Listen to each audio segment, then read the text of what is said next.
Hello everyone, मेरा नाम है प्रदीपिका और आज हम लेके आए हैं नया टॉपिक। क्या है? Respiration in organism.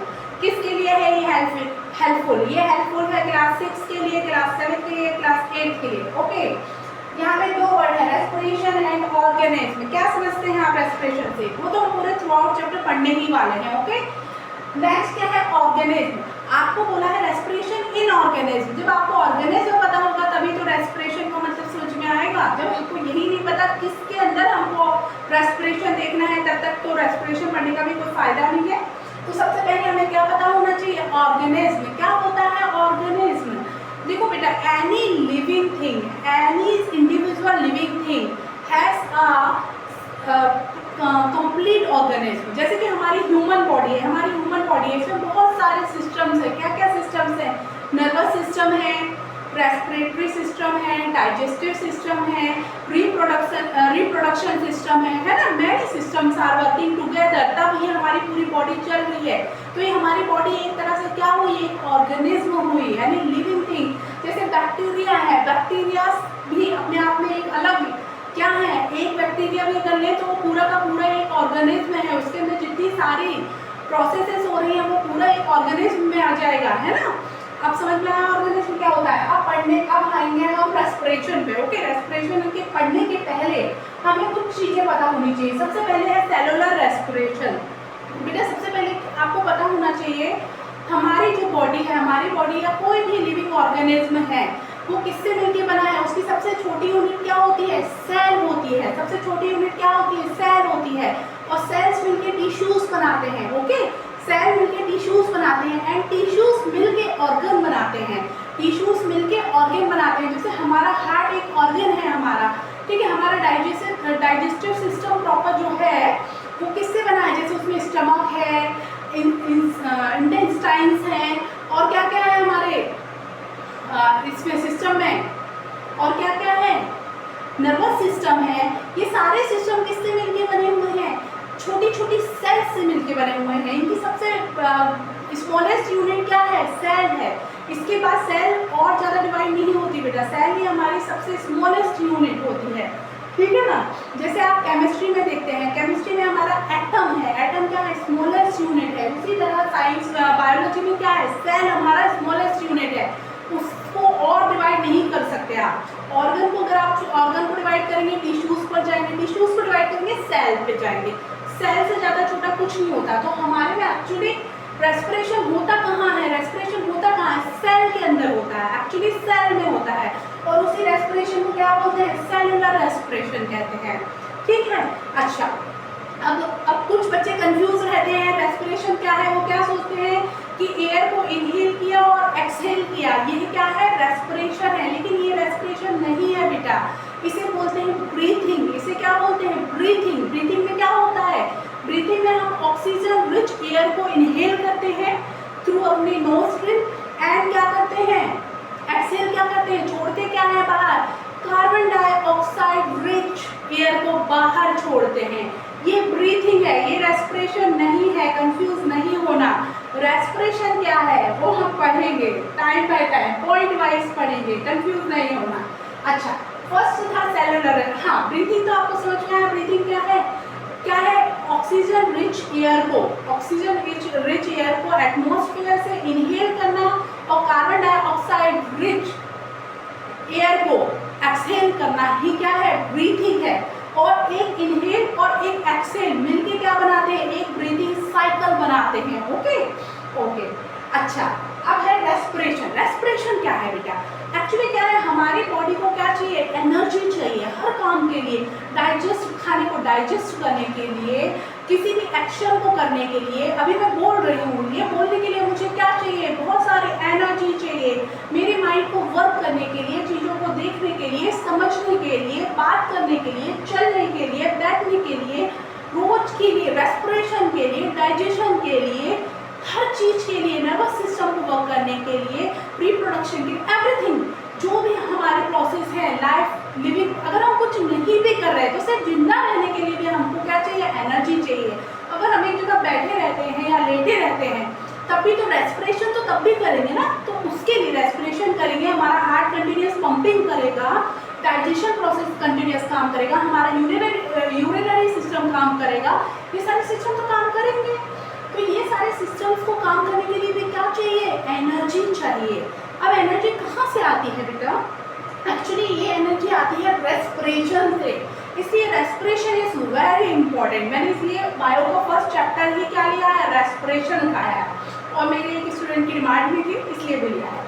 अच्छा, रेस्पिरेशन क्या है भाई, रेस्पिरेशन से ही मिलती है एनर्जी। कैसे मिलती है बेटा, एक्चुअली क्या होता है, जो भी हम फूड खाते हैं, है ना, जो भी हम फूड लेते हैं वो डाइजेशन सिस्टम में जाके डाइजेस्ट होने के बाद किस फॉर्म में हमारी बॉडी में स्टोर होता है, ग्लूकोज के फॉर्म में। किस फॉर्म में स्टोर होता है, ग्लूकोज के फॉर्म में। कहाँ स्टोर होता है, सेल्स में। किस फॉर्म में स्टोर होता है, ग्लूकोज के फॉर्म में, ठीक है। अच्छा, तो जो हम ऑक्सीजन लेते हैं, वो ऑक्सीजन क्या करती है, उस ग्लूकोज के साथ क्या करती है, रिएक्शन करती है। क्या करती है, रिएक्शन करती है। और क्या होता है, ग्लूकोज को जब ऑक्सीजन मिलती है तो ग्लूकोज क्या होता है, किस किस में डिवाइड हो जाता है, carbon dioxide, water and energy में कन्वर्ट हो जाता है। इस प्रोसेस को ही क्या बोलते हैं, रेस्पिरेशन बोलते हैं। और ये सारी की सारी रेस्पिरेशन कहाँ पे हो रही है, हमारे बॉडी के सेल्स में हो रही है। सेल्स कहाँ है, हर ऑर्गन की अनडिवाइडेबल और स्मॉलेस्ट यूनिट क्या है, सेल है, वहाँ पे ही क्या रिएक्शन हो रही है। कौन सी रिएक्शन हो रही है, ये वाली। इसमें क्या हो रहा है, सेल्स में क्या है हमारे सेल्स में क्या स्टोर किया हुआ है, ग्लूकोज। ग्लूकोज हमको कहाँ से मिला है, डाइजेशन सिस्टम के थ्रू मिला है। हमारा फूड ग्लूकोज में कन्वर्ट होकर स्टोर हुआ है, और फिर हमने क्या किया, जब हमको ऑक्सीजन मिली तो वो किस में डाइवर्ट हो गया, रेस्पिरेशन की प्रोसेस हुई, और किस में कन्वर्ट हुआ, carbon dioxide, water and energy. जो कार्बन डाइऑक्साइड यहाँ पे बनती है उसको हम क्या कर देते हैं, एक्सहेल कर देते हैं। और वाटर क्या होता है, हमारी बॉडी में कंज्यूम हो जाता है। And energy where it has been, ये एनर्जी जो मिलती है, ये एनर्जी ही क्या है, हम यूटिलाइज करते हैं अपने डेली टू डेली वर्क के लिए, ग्रोथ के लिए, और हमारे जो डेली इम्पॉर्टेंट वर्क्स हैं like respiration, heart pumping, all the works that we need our nervous system, इन सब के लिए एनर्जी चाहिए ना। वो एनर्जी हम कहाँ से मिलती है, हमको ये रेस्पिरेशन के थ्रू ही मिलती है, ठीक है ना। ये ही है रेस्पिरेशन, और ये सेल्स में होता है, इसलिए हम इनको क्या बोलते हैं, सेलुलर रेस्पिरेशन बोलते हैं। होता क्या है इसमें बेटा, अब इसमें फिर फर्स्ट वर्ड है एरोबिक रेस्पिरेशन। क्या होता है एरोबिक रेस्पिरेशन, दो टाइप के रेस्पिरेशन होते हैं बेटा, एक होता है aerobic respiration and second one is anaerobic respiration, ठीक है। एरोबिक एंड एनारोबिक रेस्पिरेशन, क्या डिफरेंस है दोनों में बेटा। जो एरोबिक रेस्पिरेशन होता है बेटा, वो ऑक्सीजन की प्रेजेंस में होता है। वो क्या होता है, जब हम एयर लेते हैं उसमें ऑक्सीजन होती है, उस ऑक्सीजन की प्रेजेंस में जो रेस्पिरेशन होता है वो कहलाता है एरोबिक रेस्पिरेशन।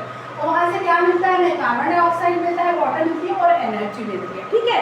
हम ह्यूमंस में क्या होता है, एरोबिक रेस्पिरेशन होता है, ठीक है। सेकेंड वन होता है एनारोबिक रेस्पिरेशन। एनारोबिक रेस्पिरेशन किसमें होता है बेटा, एनारोबिक रेस्पिरेशन होता क्या है, ये एक्चुअली होता है जब हमारा रेस्पिरेशन का जो प्रोसेस है वो क्या हो, in the absence of oxygen, oxygen की कमी में जब हमारा क्या हो रहा है, रेस्पिरेशन का प्रोसेस हो रहा है, तो उसको क्या बोलते हैं, उसे एनारोबिक रेस्पिरेशन कहते हैं। क्या बोलते हैं उसे, एनारोबिक रेस्पिरेशन कहते हैं। इसमें भी क्या मिलता है, कार्बन डाइऑक्साइड बनती है, अल्कोहल, एनर्जी। यहाँ पे देखिए वाटर नहीं बन रहा है, यहाँ क्या बन रहा है, यहाँ बन रहा है अल्कोहल। ये बेसिक डिफरेंस है दोनों में, एक में ऑक्सीजन होता है और एक में ऑक्सीजन एब्सेंस होता है या बहुत कम होता है, ठीक है। एब्सेंस होता है या बहुत ही कम होता है, तो वो वाला रेस्पिरेशन क्या होता है, एनारोबिक होता है। बहुत सारे ऑर्गेनिज्म ऐसे होते हैं जो क्या करते हैं, एनारोबिक रेस्पिरेशन भी करते हैं। हम लोग क्या करते हैं, हम लोग करते हैं एरोबिक रेस्पिरेशन। हमको ऑक्सीजन रिक्वायर्ड है। फॉर एग्जांपल ईस्ट क्या है, ईस्ट एक ऑर्गेनिज्म है, ठीक है। वो जब करता है रेस्पिरेशन तो वो क्या करता है, एब्सेंस में करता है। किसकी एब्सेंस में करता है, ऑक्सीजन की एब्सेंस में करता है, इसलिए क्या बनाता है, अल्कोहल बनाता है और अपना कार्बन डाइऑक्साइड एंड एनर्जी बनाता है। एनर्जी किस फॉर्म में बनती है, एटीपी के फॉर्म में बनती है। एटीपी क्या होता है भाई, एटिनो ट्राइफॉस्फेट, ठीक है। इस फॉर्म में हमारी एनर्जी बनती है। अभी आप छोड़ दीजिए, बड़ी क्लासेस में आपको जरूरत पड़ेगी, अभी उसकी रिक्वायरमेंट नहीं है। अच्छा ठीक है, ठीक है, in the absence of oxygen. हाँ, और जो भी एनारोबिक रेस्पिरेशन करते एनारोब्स, जिसमें ईस्ट आपका एक एग्जाम्पल है। आप देखेंगे जैसे ब्रेड वो होता है, ईस्ट आप किस लिए यूज़ करते हैं उसे, फर्मेंटेशन के लिए। आप अपने घर में जैसे आपको ब्रेड बनानी है तो आप लोग क्या करते हैं, डो में क्या डाल देते हैं, थोड़ा सा ईस्ट डाल देते हैं। वहाँ पे क्या होता है, ऑक्सीजन की एब्सेंस में ईस्ट क्या करता है, रेस्पिरेशन की प्रोसेस करता है। वहाँ पे वो क्या बनाता है, कार्बन डाइऑक्साइड बनाता है, साथ में अल्कोहल बनाता है, ठीक है ना। और जो कार्बन डाइऑक्साइड उसमें वो बनाता है उससे ही हमारा डो क्या हो जाता है, फूल जाता है, और हमारे डो का साइज क्या हो जाता है, बढ़ जाता है। जैसे कि हम बोलते हैं ना, फर्मेंटेशन से हमारे डो का साइज कैसे बढ़ गया, कैसे बढ़ गया, पर हमने अगर ईस्ट डाला था उसमें तो इसमें डो का साइज कैसे बढ़ गया, डो का साइज कैसे बढ़ता है, एक्चुअली वहाँ पे क्या होता है, रेस्पिरेशन की प्रोसेस होती है और क्या होता है, कार्बन डाइऑक्साइड बनती है। वो कार्बन डाइऑक्साइड उसमें फिल हो जाती है, डो में उसके बीच बीच में फिल हो जाती है, उसी की वजह से उसका क्या हो जाता है, साइज बढ़ जाता है।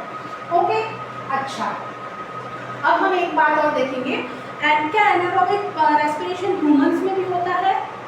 Yes, it happen. When it happen, because जैसे देखो अब मैं भाग रही हूँ या अभी मैं बहुत ज़्यादा जोर से बात कर रही हूँ, जोर से बोल रही हूँ विद रिएक्शन, और मुझे माइंड में ये है कि मुझे कुछ भूलना नहीं है, कुछ गलत नहीं बोलना है, तो क्या ना मेरा नर्वस सिस्टम तरीके से काम कर रहा है और मैं बहुत जोर से बोल रही हूँ जिसमें आपको वॉइस क्लियर आए, ठीक है ना। तो अभी हम क्या कर रहे हैं, एनर्जी लगा रहे हैं। क्या हम उसकी एनर्जी कहाँ से आती है, रेस्पिरेशन से आती है, और रेस्पिरेशन के लिए क्या चाहिए, ह्यूमन कौन सा रेस्पिरेशन करता है, एरोबिक रेस्पिरेशन करता है। तो एरोबिक रेस्पिरेशन के लिए हमको क्या चाहिए, ऑक्सीजन चाहिए। लेकिन जितना हम एनर्जी यूटिलाइज कर रहे हैं, क्या उतना ऑक्सीजन बना पा रहे हैं, उतना ऑक्सीजन हम ले रहे हैं, इनहेल कर रहे हैं रेस्पिरेशन के लिए, नहीं। बहुत बार क्या होता है, जैसे कि हमारे प्लेयर्स होते हैं, बच्चे होते हैं, भाग रहे होते हैं, दौड़ रहे होते हैं, रेस लगा रहे होते हैं, तो उस टाइम क्या होता है, वो ऑक्सीजन इनहेल कम कर रहे होते हैं, लेकिन एनर्जी की रिक्वायरमेंट क्या है, एनर्जी की रिक्वायरमेंट बहुत ज़्यादा है as compare to they are taking oxygen inside, है ना। तो क्या है, ऑक्सीजन की रिक्वायरमेंट ज़्यादा है, लेकिन वो क्या कर रहे हैं, कम इनहेल कर रहे हैं और एनर्जी ज़्यादा बन रही है। तो उसके पास तो क्या होगा, अगर ऑक्सीजन कम होगी, कम मात्रा में ऑक्सीजन होगी, ऑक्सीजन की क्वांटिटी कम हो जाएगी, तो हमारा जो ग्लूकोज है वो क्या होगा, ग्लूकोज का रेस्पिरेशन होगा, लेकिन फिर कौन सा वाला रेस्पिरेशन होगा, एनारोबिक रेस्पिरेशन होगा। और क्या होगा, अल्कोहल नहीं बनता, क्या बनता है हमारी बॉडी में, जैसे इस कंडीशन में, जैसे कोई हमारा मान लीजिए प्लेयर है, वो भाग रहा है कंटिन्यूसली, रनर है, रनिंग कर रहा है, और वो उतनी ऑक्सीजन इनहेल नहीं कर रहा है जितनी ऑक्सीजन, जितना एनर्जी उसे रिक्वायर्ड है भागने के लिए, है ना।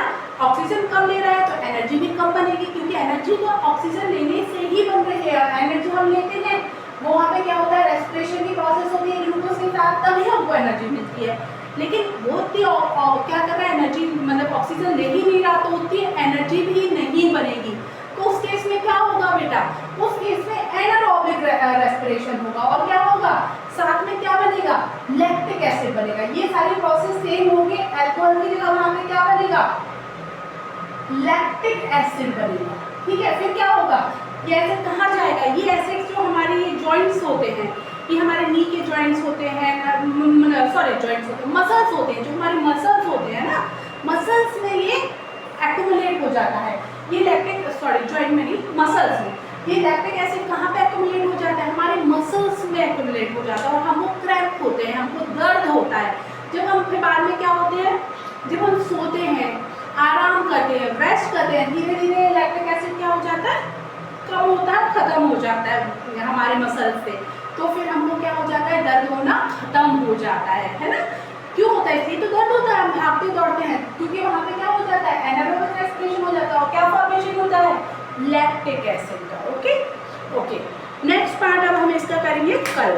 टोटल 3 पार्ट्स में हम इस चैप्टर को कम्प्लीटली बहुत अच्छे से समझा के फिनिश करेंगे। Okay, bye.